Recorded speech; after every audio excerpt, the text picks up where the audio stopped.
recordar, ¿ya? Entonces, para efectos de mi examen de mi práctica, yo solamente estoy haciendo la embriología de lo que corresponde a encéfalo y médula, ¿ya? No estoy haciendo ganglios, ganglios reactivos, no estoy haciendo pares craneales, no estoy haciendo sistema nervioso parasimpático. Solamente estoy haciendo embriología del encéfalo y de la médula, nada, ¿ya? Para que sea un poco más fácil de digerir para ustedes. ¿Ya hicieron la teoría del sistema nervioso? ¿Sí? Sí. Muy bien, entonces ya más o menos sabrán de qué estamos hablando. ¿Cómo inicia la embriología del sistema nervioso? Con la formación de una estructura que ustedes ya conocen, la notoforma. ¿Sí? La tercera semana yo les había comentado que suceden tres procesos importantes, ¿no? La gastrulación era uno de ellos, la formación del notoforma era el segundo evento importante y el tercer evento importante era la neurulación. Entonces, cuando se forma la notoforma, esto induce a que inicie la neurulación. La neurulación inicia más o menos a finales de la tercera semana. Y la estructura que le induce completamente es la formación de la notoforma, este cordón de células prenotocordales que se ubican a nivel craneal del epitelio, ¿sí? Y que se ubicarán, como ustedes bien saben, en medio, ¿no?, de lo que corresponde al mesodermo intraembrional, ¿no? Entonces tenemos que el rol de la notocorda es importantísimo ya que induce la formación del sistema nervioso central. Muy bien, ¿y cómo inicia la neurulación? Esto también va a venir en el examen, ¿no? La neurulación inicia con la formación de una estructura llamada placa neural. ¿Se acordarán? ¿No? Es un engrosamiento de células que están ubicadas en el ectodermo, ¿verdad? Porque ya se está realizando la gastrulación. Entonces ya tenemos ectodermo, mesodermo y endodermo. Entonces ese conjunto de células se llega a engrosar y forma esta estructura, ¿no? Una placa neural. Esta placa neural va a ir uniéndose o acercándose los extremos de esta, formando así los pliegues neurales, ¿correcto? Entonces se van a ir acercando y esto va a hacer que se vaya formando como una estructura tubular, ya que se va a ir cerrando desde la mitad, tanto hacia arriba como hacia abajo, como una cremallera, como vemos aquí, ¿no? Se cierran a partir prácticamente del quinto somita, sexto somita, ¿cierto? Y solamente van a quedar dos aberturas, los cuales llamamos neuroporos, ¿verdad? Un neuroporo anterior y un neuroporo posterior. Entonces, del ectodermo superficial, un pedazo de tejido de células, un conjunto de células, se engrosó y formó la placa neural. Y de esta placa neural nació el tubo neural. Entonces, este tubo neural es un ectodermo diferenciado, ¿correcto? Al cual llamaremos neuroectodermo. Además, ¿qué otro conjunto de células o qué estructura acompaña el neuroectodermo? ¿Forma parte del neuroectodermo? Las células de la cresta neural, ¿correcto? Las células de la cresta neural va a ser ese conjunto de células que queda entre el ectodermo superficial y el neuroectodermo. Y el tubo neural. ¿Cuándo finaliza el proceso de la neurulación?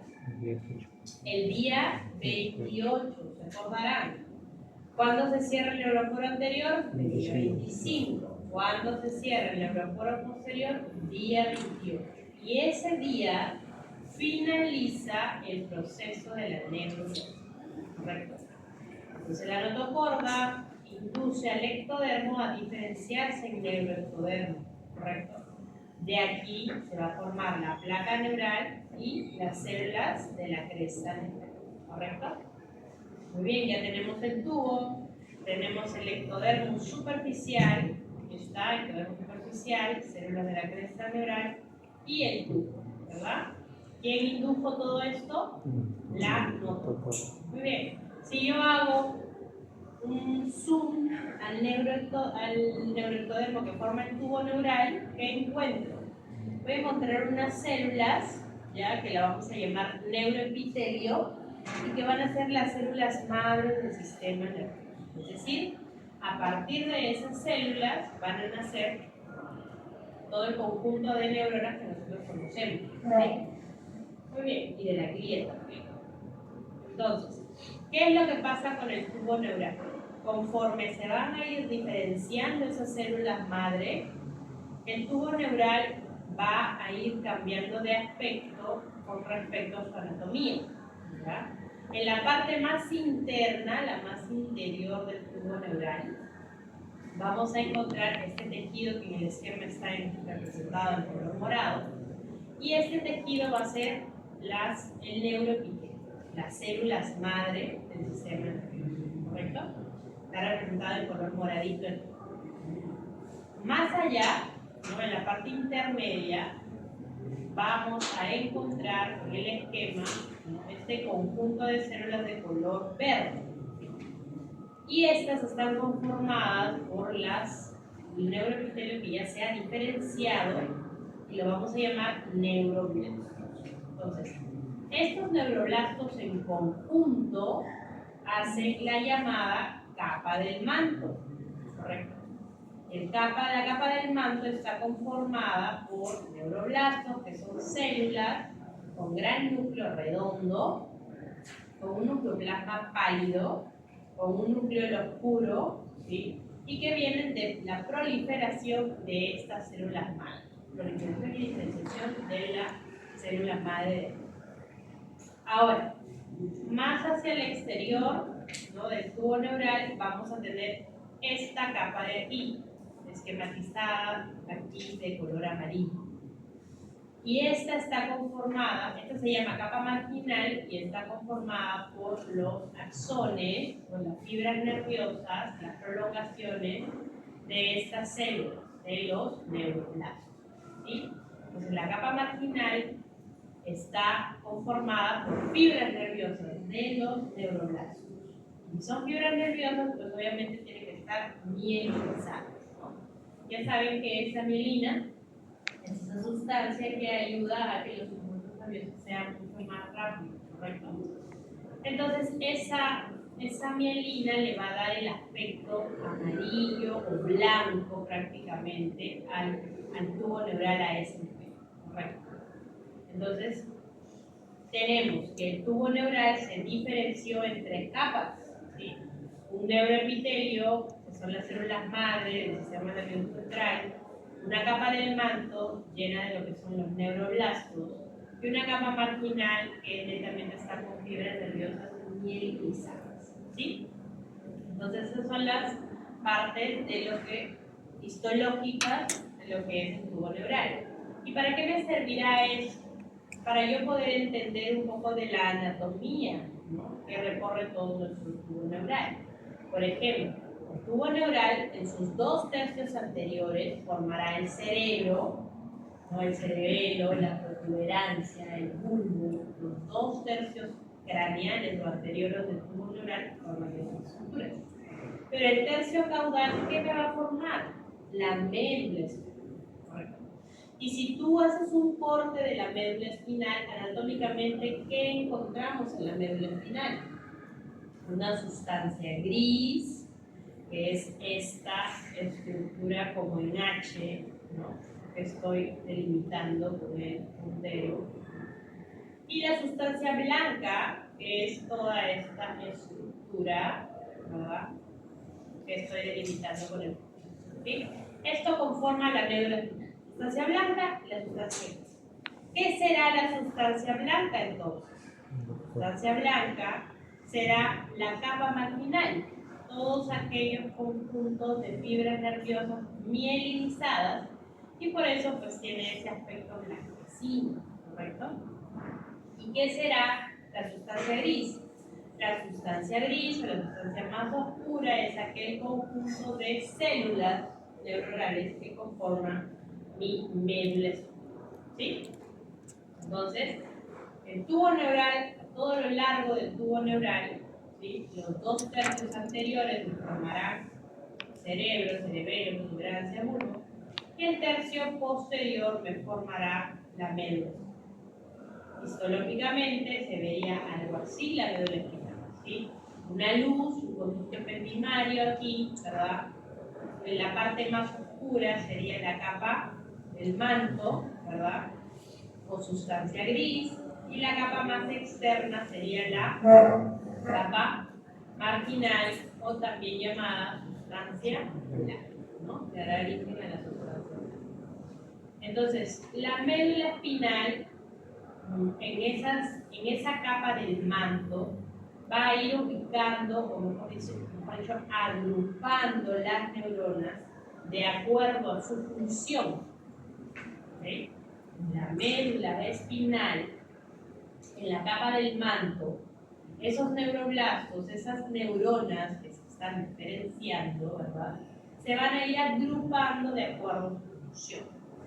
Y vamos a tener placas, ¿correcto? Placas. ¿Qué son placas? Son una zona anatómica, ¿cierto?, de la médula espinal, específicamente de la sustancia gris, que contiene a un grupo respectivo de neuronas. Entonces, las placas basales de la médula espinal se van a encontrar en la parte ventral de la médula espinal. ¿Y qué van a agrupar estas placas basales? Van a agrupar a neuronas con funciones motoras, ¿correcto? Neuronas con funciones motoras. Luego, las placas alares de la médula espinal se van a ubicar en la parte dorsal de la médula espinal, ¿correcto? La parte dorsal de la médula espinal. Y van a agrupar células o neuronas con función netamente sensitiva. ¿Okay?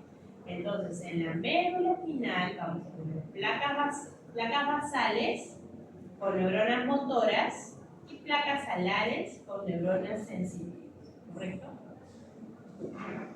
A su vez, vamos a tener otras 2 tipos de placas.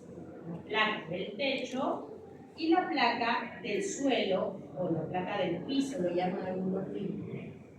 Por estos 2 tipos de placas no van a existir o no van a estar en el grupo neuronal. Por aquí no van a estar presentes las neuronas. Entonces, ¿qué contienen? Contienen fibras nerviosas, ¿sí? Esta placa del techo y esta placa del suelo sirven como rutas para las fibras nerviosas que cruzan de un lado hacia el otro, ¿okay? Además, en la placa del techo vamos a encontrar unas estructuras importantísimas, como son los plexos coroideos, ¿correcto? Y los plexos coroideos, pues ya veremos cuál va a ser su función. Muy bien. La anatomía de la médula espinal va cambiando, ¿correcto? La anatomía de la médula espinal va cambiando conforme pues la columna va cambiando, ¿sí? Entonces vamos a tener, por ejemplo, que en alguna determinada anatomía, por ejemplo, de la T1 hasta la L3, por ejemplo, vamos a tener que va a haber un grupo de neuronas con una función simpática, y esto corresponde al sistema nervioso autónomo. Entonces, supuestamente la médula espinal tiene o pertenece al sistema nervioso central, ¿no? Y los ganglios raquídeos que salen de ella, pues al sistema nervioso periférico. Pero, vamos a ver que anatómicamente también pueden presentar funciones, algunas neuronas que tengan función autónoma, ¿no? O sea, simpática o parasimpática, dependiendo pues de la anatomía de qué lugar anatómico estemos de la médula espinal. Muy bien, placas alares, correcto, grupos neuronales sensitivos, ¿cierto? Placas basales, grupos neuronales de tipo motor, ¿sí? Ahora, el conducto ependimario, que es este agujero de aquí por donde discurre el líquido cefalorraquídeo, ¿no? También cambia de forma, ¿no? También cambia de forma conforme va alterándose la anatomía de la médula espinal, de todo el tubo neural en sí. ¿Ok? Muy bien. Aquí está para informarles que también en la placa del techo se forman unas estructuras importantes llamadas plexos coroideos. ¿Y qué formarán los plexos coroideos? Formarán líquido cefalorraquídeo, importante sustancia que nutre nuestro neuroepitelio. ¿Okay? Que nutre nuestro neuroepitelio. Muy bien. Entonces, la histología del sistema nervioso va de la siguiente manera, ¿no? En la parte o en la capa más cercana al conducto o ependimario vamos a estar rodeada de neuroepitelio. Y conforme va este neuroepitelio diferenciándose, vamos a tener pues neuroblastos apolares, bipolares, neuronas multipolares, correcto, con axones, etcétera, en todo lo que corresponde a la capa de abajo. Y hacia la parte más externa, generalmente ya vamos a tener solamente las prolongaciones de la fibra nerviosa, ¿sí? Los axones que se van a llenar de miel. Muy bien. Entonces, la médula espinal tiene una sustancia gris y tiene una sustancia blanca. ¿Sí? De la médula espinal van a salir, ¿no? Van a salir de la médula espinal los ganglios raquídeos, que son aquellos conjuntos de fibras nerviosas que tienen siempre una porción sensitiva y una porción motora, ¿no? Eso forma un ganglio raquídeo y va a ir a determinado órgano a cumplir su función, ¿ya? Esa es la función más importante de la médula espinal.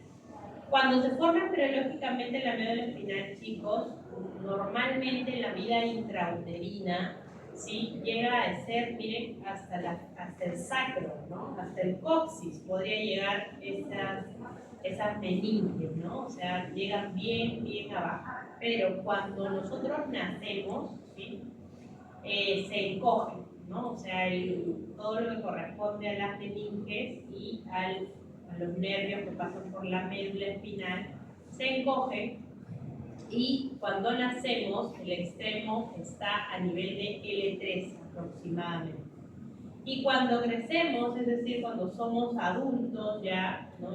Puede llegar hasta más arriba, inclusive L2. Muy bien. ¿Cuáles son los defectos más importantes en embriología del tubo neural? Pregunta de examen. La espina bífida de lejos es la patología más frecuente que podemos encontrar en la formación del tubo neural. La espina bífida es aquella patología en la que ha habido una falla en el cierre de ese tubo, generalmente del neuroporo posterior, ¿ya? Y hay tipos de espina bífida. Tenemos la espina bífida oculta, de lejos la más frecuente, espina bífida oculta, y la menos severa. Luego vamos a tener el meningocele y luego el más severo de todos, el mielomeningocele, ¿sí? Ambos con repercusiones o secuelas en los pacientes que pueden llevar hasta la muerte. Muy bien. ¿De qué se trata? Se trata de que la médula espinal normalmente pues está rodeada de un conjunto óseo, ¿no? De huesos, tendones, músculos que la recubren, ¿verdad? Me refiero a la parte más externa. Cuando no se cierra bien, como les decía, más o menos a nivel del neuroporo posterior, cuando no se cierra bien este tubo neural, entonces, ¿qué vamos a tener? Por ejemplo, la espina bífida oculta, ¿qué tenemos acá? La ausencia de este huesito, ¿verdad? Entonces, tú vas a examinar a la paciente y clínicamente vamos a tener este mechón de pelo acá, que si tú lo tocas va a haber como una depresión. Una depresión aquí. No vas a sentir lo que corresponde a la parte craneal de la vértebra, ¿correcto? Entonces, la médula espinal junto con su líquido cefalorraquídeo y la meninge que lo recubre, pues van a estar expuestas. No tan expuesta, pero sí expuesta, ¿no? Entonces, estas operaciones son mucho más fáciles de realizar. En cambio, meningocele y mielomeningocele, ¿qué tenemos? Tenemos una protrusión hacia el exterior de todo lo que corresponde a la médula espinal. En el meningocele, de todas las meninges y del líquido cefalorraquídeo, pero el tejido nervioso todavía se puede encontrar en su lugar. En cambio, en la mielomeningocele, el tejido nervioso ya está hacia el exterior. Entonces, si tú entras quirúrgicamente aquí en el mielomeningocele, obviamente tienes muchas más probabilidades de complicaciones que en el meningocele. Entonces, por ejemplo, acá podemos tener, acá en esta foto, por ejemplo, pues tendríamos una espina bífida oculta, que es la forma más leve, como les decía, y una de las más frecuentes también. Acá, por ejemplo, ya tenemos una tumoración a nivel de la columna. ¿No? Esta ya es una protrusión, una herniación de tejido. Ahora hay que ver con otros exámenes auxiliares, como tomografía, resonancia magnética, si el tejido nervioso se encuentra en esta tumoración. Si se encuentra en esta tumoración, pues estaremos hablando de ¿qué? De un mielomeningocele. Pero si no, si el tejido nervioso todavía se encuentra dentro del cuerpo del cerebrito, pues estaríamos hablando solamente de un meningocele. ¿Sí? Entonces no se vayan a olvidar los tres tipos de espina bífida que va a ser pregunta. Muy bien. Hemos hablado de la embriología de la médula espinal y ahora tocaría hablar de la embriología del encéfalo. Entonces empecemos por el cerebro. ¿No? ¿Cómo se forma? ¿No? ¿Cómo se forma el encéfalo? Todo el cerebro, cómo se forma el cerebelo, protuberancia. En la cuarta semana, más o menos, en los 2/3 craneales del tubo neural, se van a formar vesículas, se van a ir dilatando ese tubo neural, formando vesículas. ¿Y qué vesículas va a formar? Las vesículas cerebrales primarias, ¿sí? Conocidas como prosencéfalo o cerebro anterior, mesencéfalo o cerebro medio, y, aquí está mal, acá debería de ser rombencéfalo, y el rombencéfalo o cerebro posterior, ¿correcto? En la cuarta semana, los 2/3 craneales del tubo neural se empiezan a dilatar y van a empezar a formar las vesículas cerebrales primarias. Prosencéfalo, cerebro anterior, mesencéfalo, cerebro medio y rombencéfalo o cerebro posterior. Ahora, eso no queda allí. En la quinta semana vamos a tener la subdivisión de dos tipos de cerebro. El prosencéfalo o cerebro anterior se subdividirá en telencéfalo y diencéfalo.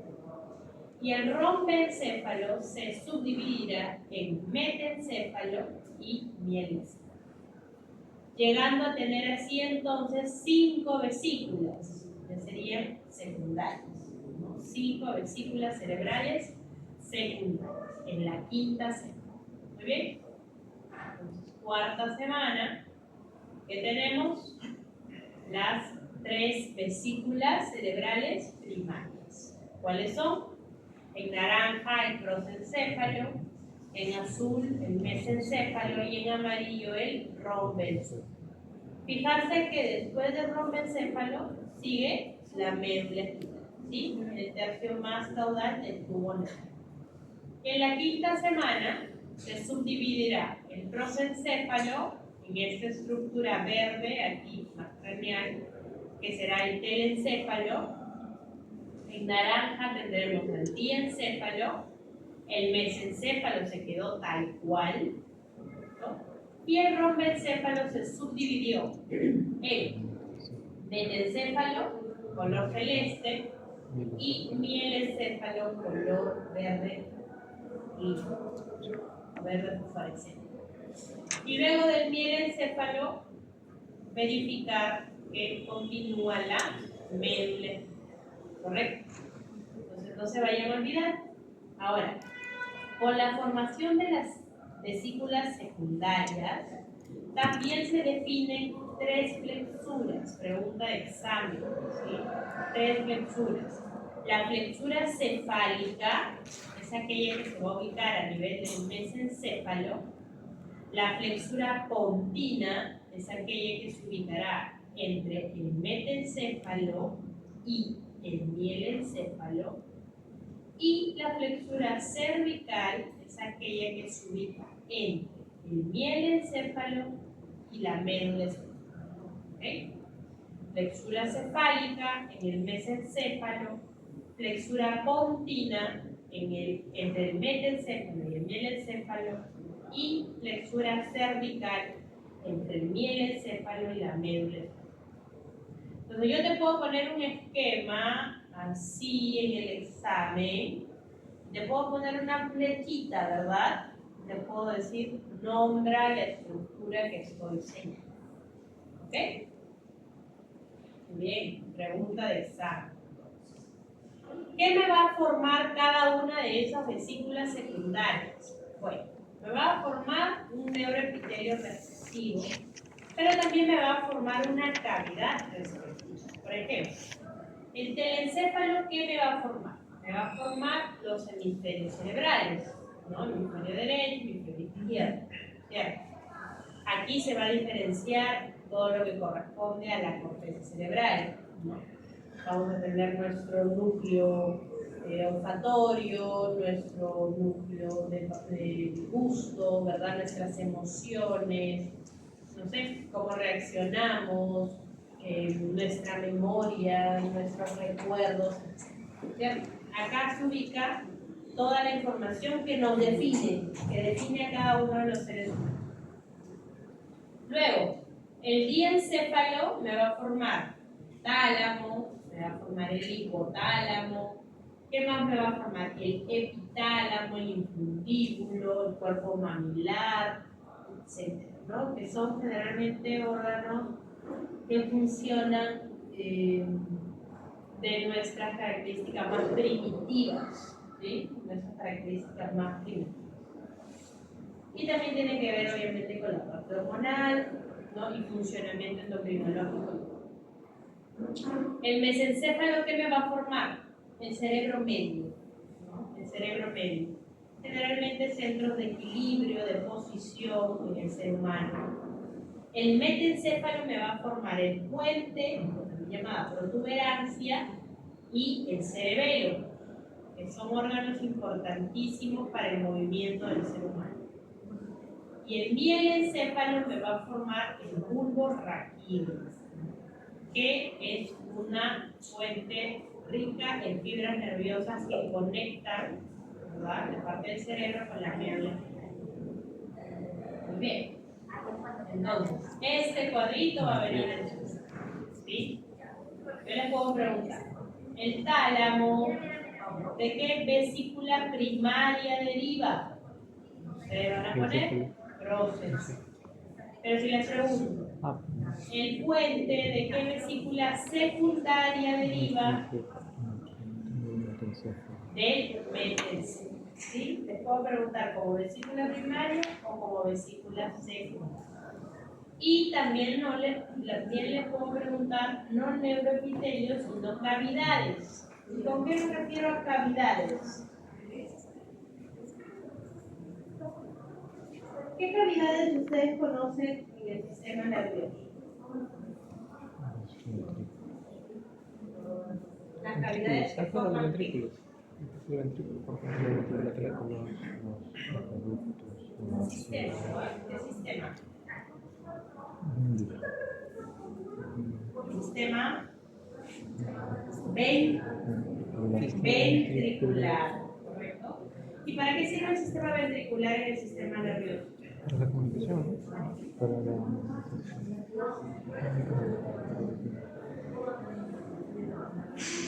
¿Qué pasa con el sistema nervioso, con el sistema ventricular?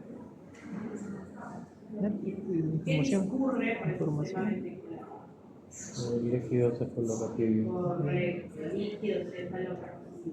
Entonces, el sistema ventricular es un conjunto de cavidades por donde discurre el líquido cefalorraquídeo.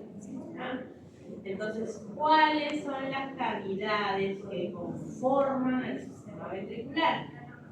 Ventrículos laterales, son dos, ¿verdad? Uno en cada hemisferio, ¿cierto? El tercer ventrículo, luego el acueducto de Silvio, que comunicará el tercer ventrículo con el cuarto ventrículo. Y luego del cuarto ventrículo que sigue, el conducto ependimal, ¿correcto? Que es ese agujero, esa cavidad que discurre a todo lo largo de la médula espinal.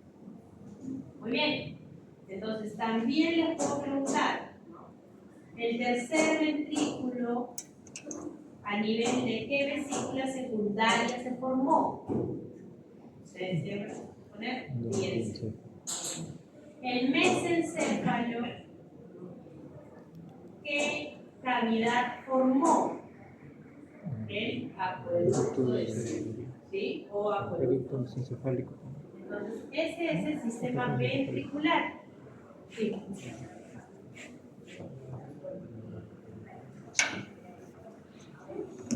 Cerebro, mantén. Entonces, derivados de la cavidad, ¿no? Se refiere a todos los componentes del sistema ventricular. Muy bien. Entonces, este cuadrito no se vayan a olvidar, ¿ok? Aquí está una representación. Acá tenemos el telencéfalo, que me va a formar los hemisferios cerebrales. ¿Sí? Acá tenemos al diencéfalo, que me va a formar tálamo, hipotálamo, otras glándulas, ¿no? Una de ellas, la que dice su compañero, la glándula hipófisis, nace de aquí, ¿cierto? Luego tendremos el mesencéfalo, cerebro medio, ¿sí? Que acá está el acueducto de Silvio. Luego vamos a tener el metencéfalo, forma parte del cerebro posterior, y me va a formar la protuberancia, ¿verdad? Cerebelo. Y el mielencéfalo, ¿qué me va a formar? El bulbo raquídeo. El bulbo raquídeo, ¿cierto? Ya esta es la parte que conecta directo con la médula. Y aquí en las flechitas se está señalando las flexuras. Las flexuras que habíamos hablado. La flexura cefálica, la potina y la cervical. Cefálica, potina y cervical.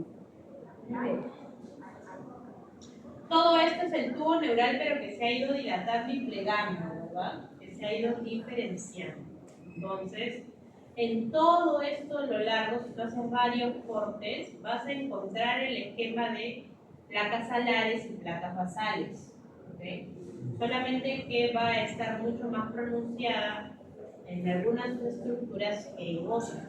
¿Okay? Pero todo esto es neural. Muy bien. Entonces, hablemos de las estructuras desde la parte caudal hacia la parte craneal. Ya hablamos de la médula espinal. Nos tocaría ahorita hablar del mielencéfalo, ¿sí? Desde la parte posterior hacia la parte anterior. ¿Sí? Mielencéfalo. ¿Qué forma el mielencéfalo? El bulbo raquídeo. ¿Qué es el bulbo raquídeo? Es una zona de transición entre el cerebro y la médula, ¿correcto? Por allí me van a pasar grupos neuronales que conectan uno con el otro. Entonces, a nivel de este bulbo raquídeo vamos a encontrar placas alares, que son grupos de neuronas con función sensitiva, y placas basales, que son grupos de neuronas con función motora. Por ejemplo, las placas basales vamos a tener el grupo eferente visceral general, el grupo eferente visceral especial y el grupo eferente somático. ¿Sí?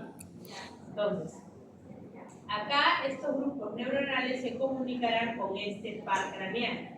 Por ejemplo, el visceral especial, el grupo neuronal, pertenecerá al quinto y al séptimo par craneal, y el somático al cuarto y al sexto par craneal. ¿Correcto? Entonces, No les voy a preguntar los tipos de músculos neuronales, porque eso ya es anatomía y ya cuando le llegue ese momento sufrirá. Pero aquí simplemente le voy a preguntar el mielencéfalo que me está formando. ¿Encontraremos grupos neuronales o encontraremos muchas placas salarias y placas basales aquí? Sí, ahora que les estoy comentando que a lo largo del tubo neural podemos encontrarlos. ¿Y cuál sería la función importante del tubo? ¿No? Muy bien. Además, en la placa del techo les había comentado que existía la formación de estas estructuras, ¿sí? Que se llaman plexos coroideos. ¿Cómo se forma? Se forma por la proliferación del mesénquima, ¿no? Un conjunto de vasos, ¿sí? Que van a unirse con la membrana que le van a llamar tela coroidea y van a invaginarse, ¿no? Como unos sacos hacia la luz del tubo. A esas imaginaciones saculares se le va a conocer como plexos coroideos, ¿sí? Y estos tienen la función de la formación del líquido cefalorraquídeo. Recuerden, en la placa del techo, ¿sí? Bien.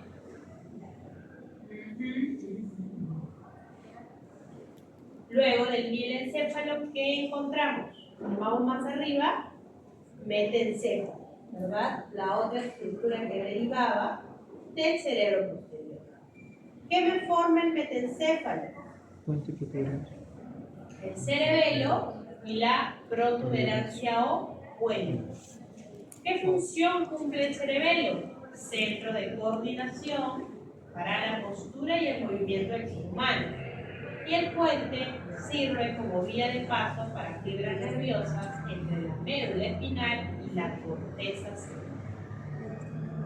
Aquí también encontraremos placas basales con grupos neuronales motores y placas alares con grupos neuronales de tipo sensitivo, ¿sí? Muy bien.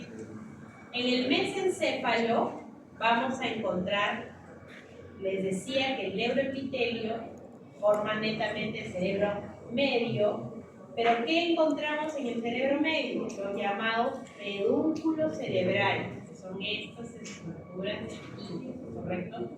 Silencio por allá atrás, por favor, los enamoraditos. Entonces, los pedúnculos cerebrales tienen una función netamente de equilibrio en la persona, ¿correcto? No cumplen más que una conexión de fibras, ¿sí? Entre un lado con el otro. Y con respecto al sistema ventricular, vamos a tener la formación del acueducto cerebral, o también llamado acueducto de cerebro, ¿correcto? Entonces, entremos un poquito más en lo que corresponde al sistema ventricular, ya que estamos hablando del acueducto de cerebro. ¿A qué nivel se forman los ventrículos laterales? Ahí están. A nivel de los hemisferios cerebrales, ¿verdad? Ahora, estos conductos o estos dos primeros ventrículos, ¿sí? Van a comunicarse con el tercer ventrículo, ¿no? Y van a comunicarse ese tercer ventrículo a su vez con el cuarto a través del acueducto de Silvio. El acueducto de Silvio va a quedar en el mesocele, ahí dice mesocele. ¿Qué corresponde al mesocele? Cerebro medio, ¿verdad? Mesencéfalo. Y el cuarto ventrículo, como les decía, quedará en el rombencéfalo, el cerebro posterior, ¿verdad? ¿Qué estructuras se forman en el líquido cefalorraquídeo? ¿Qué estructuras embriológicas? Los plexos coroideos. Miren aquí cómo está lleno de estas estructuras. Entonces, a lo largo del tubo, ¿verdad? Del tubo neural, en la placa del techo vamos a tener la formación de estos plexos coroideos, ¿correcto? De estos plexos coroideos. Esta es una vista lateral, ¿cierto? Acá tenemos a los dos laterales, al tercero y al cuarto ventrículo, ¿no? y aquí el acueducto de Silvio que lo llega a comunidad. ¿Para qué me sirve el líquido cefalorraquídeo? Les comentaba, aumento de la actividad mitótica en el neuroepitelio, es decir, aumenta la masa del encéfalo, ¿correcto? O sea, nutre nuestro neuroepitelio, ¿correcto? Además de eso, como decía por ahí tu compañera, sirve para controlar la presión a nivel de los órganos del cerebro, del cerebelo. ¿Qué más? Sirve como inmunidad también, ¿sí? Hay células por allí que defienden, ¿no? Dentro de eso, sus funciones más importantes y obviamente lo protege de los traumatismos, ¿verdad? ¿Qué es la hidrocefalia? La acumulación excesiva de líquido cefalorraquídeo. Va a haber un desequilibrio entre la producción y la reabsorción de líquido cefalorraquídeo. Y entonces, obviamente, en las tomografías no vamos a ver lo que corresponde a una imagen anecogénica, ¿no? Negra, que supuestamente tendría que estar lleno de líquidos, sino también no vamos a ver efectos de masa, ¿no? Efectos de masa. Ahí está. Grandes, ¿no? Que causan presión hacia el tejido neuronal que está hacia los lados. Muy bien. Muy bien, luego del mesencéfalo, ¿qué seguiría más arriba? El cerebro anterior, ¿verdad? Tendremos primero al diencéfalo, ¿cierto? Al diencéfalo, el cual me va a formar la parte dorsal del diencéfalo, el tálamo, y la parte ventral del diencéfalo, el hipotálamo. El hipotálamo se divide a su vez en varias regiones nucleares, ¿no? Las cuales todas van a tener funciones viscerales. ¿Qué se refiere a funciones viscerales? Funciones primitivas que hay en cada uno de nosotros, ¿correcto? Como la sensación de respirar, ¿verdad? O cuando nos atragantamos, esa noción de poder vomitar, ¿correcto? Todo eso son funciones viscerales que nos protegen, ¿sí? Que nos protegen. Uno de ellos, uno de los núcleos o estructuras anatómicas que se forman en el hipotálamo, por ejemplo, es el cuerpo mamilar, que anatómicamente, pues, tiene, o fisiológicamente, perdón, tiene una función primitiva del sueño, ¿no? O sea, controla nuestro sueño, como cuando se apaga la luz y no da sueño, ¿cierto? Llega la oscuridad de la noche y no da sueño, así, ¿no? Muy bien. Diencéfalo sería esta estructura de acá, ¿verdad? La parte más dorsal del diencéfalo sería esta estructura de acá, porque por aquí estaremos en la parte más ventral. Tendremos tálamo, tendremos hipotálamo, tendremos que también me forma el infundíbulo, cuerpo mamilar, ¿no? La epífisis, ¿sí? Y hay una glándula que me forma también, que es la glándula hipófisis, ¿correcto? La glándula hipófisis. Ahora, ustedes sabrán que la glándula hipófisis tiene dos partes, ¿cierto? Una adenohipófisis y una neurohipófisis, ¿correcto? La adenohipófisis tiene una embriología en la llamada bolsa de Rathke, ¿ya? ¿Y qué es la bolsa de Rathke? Es una evaginación del estomodeo. Ustedes se acordarán, el estomodeo es una estructura del ectodermo, ¿no? Que tapizaba lo correspondiente a la membrana bucofaríngea, ¿verdad? Entonces, una evaginación de esa parte anatómica me forma la bolsa de Rathke, es decir, la bolsa de Rathke es ectodermo, ¿verdad? Es ectodermo. Y esta bolsa de Rathke formará la adenohipófisis. Entonces, ojo, que puede ser pregunta de examen. La hipófisis tiene dos orígenes. Uno es ectodermo por la adenohipófisis y la neurohipófisis, ¿quién lo forma? La neurohipófisis lo forma el infundíbulo, una extensión del infundíbulo. Y el infundíbulo es neuroectodermo, es diferente, ¿correcto? Por eso, esta parte se llama neurohipófisis. ¿Okay? Entonces, repetiré por aquí. Este es el infundíbulo. ¿Ok? Esto de aquí es el infundíbulo. Y esto es neuroectodermo. Estamos hablando del diencéfalo, neuroectodermo.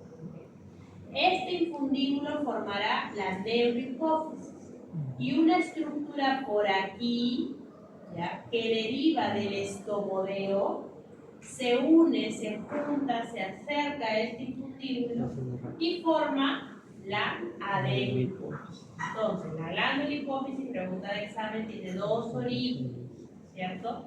El ectodermo y el neuroectodermo. El ectodermo formará la bolsa de Rhabke, la adenohipófisis, y el neuroectodermo formará el infundíbulo o la neurohipófisis. ¿Sí? Muy bien.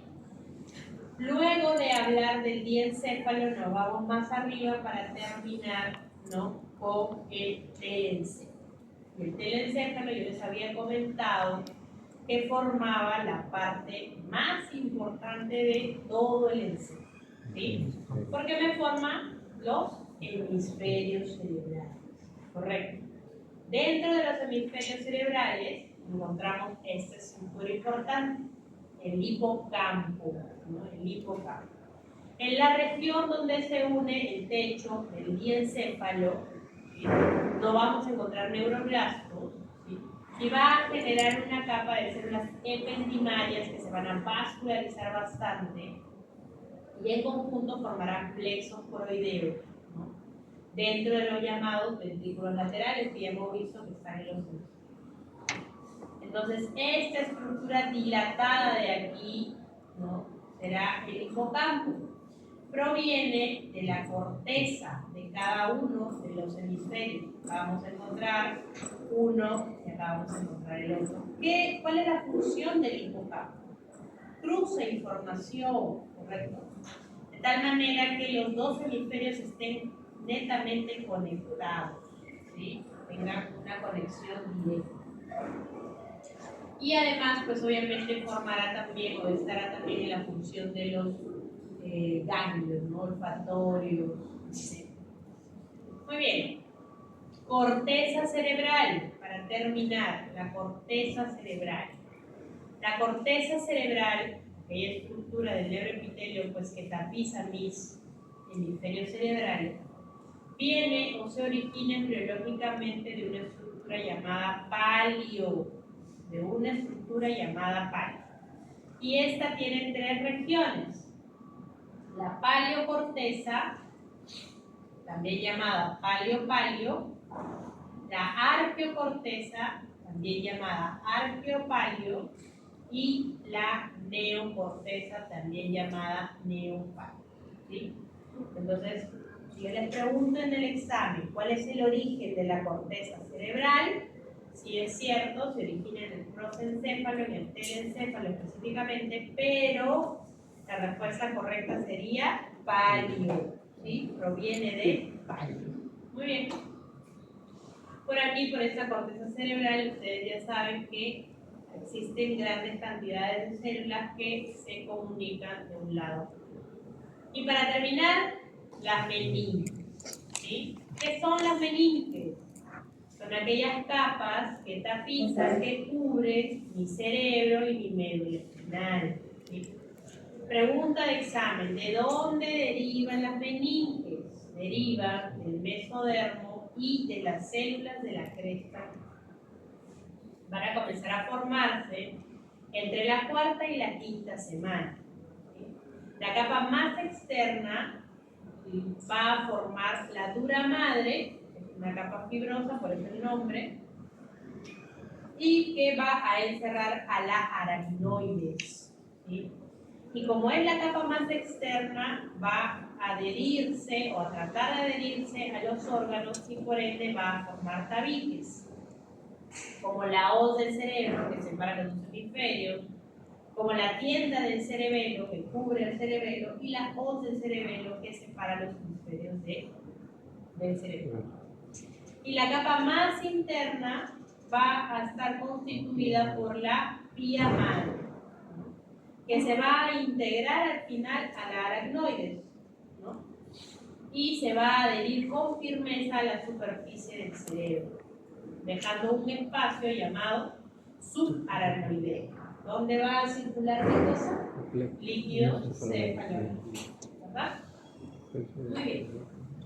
Muy bien, chicos, aquí hemos terminado y vamos a abrir tu guía práctica clínica.